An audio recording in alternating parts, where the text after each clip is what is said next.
స్వామివారు విష రసాయనాలతో పండించే రైతులతో మాట్లాడి వాళ్ళకి ఉపదేశం చేసి మీరు ఇలా మారాలి అని ఎంత త్యాగం, ఎంత సమయం చూడండి, మనందరి కోసం కదా.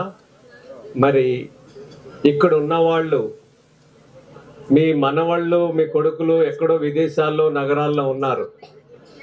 మేమేమి చేయలేమనుకోమాకండి. ఒక ఆవును తీసుకొచ్చి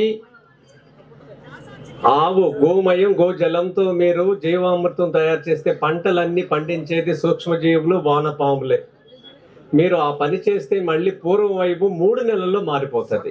ఎంత విష రసాయనాలతో నింపిన భూమి అయినా 3 నెలల్లో మార్పు వచ్చేస్తుంది.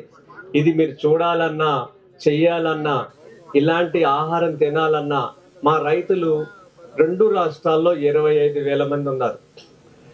ఈరోజు స్వామివారు విజయ డైరీ చైర్మన్ గారిని, ఆంజనేయులు గారికి పాలు కొంటున్నారుగా, అలాగే ఇలా పండించే వస్తువులు కూడా కొనండి అంటే ఆయన చాలా ఒప్పుకున్నారు. ఇదంతా మంచి జరగటానికి ఒక నిదర్శనం ఇది. భవిష్యత్తులో హాస్పిటల్ ఖాళీ అవ్వాలన్నా మనం ఆవుకు దగ్గర అవ్వాలి. ఇలాంటి ఆహారం పండించుకోవాలంటే నేను మీకు సమయం ఇస్తా, మళ్ళీ మళ్ళీ మళ్ళీ వస్తా మీ గ్రామానికి. కరుణాకర్ గారు ఇంత వ్యవస్థ ఏర్పాటు చేశారు. ఆయన ఇలా పంటలు పండించి బెల్లం తయారు చేస్తున్నారు. పురాతనమైన దేశీయ వరి విత్తనాలు సేద్యం చేస్తున్నారు.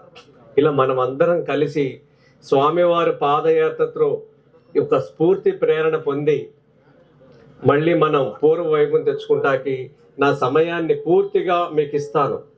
ఇలా మళ్ళీ మనం వచ్చే సంవత్సరం కల్లా ఈ భూమి, ఈ గ్రామాలన్నీ గోవులతో నిండాలని, కళకళలాడాలని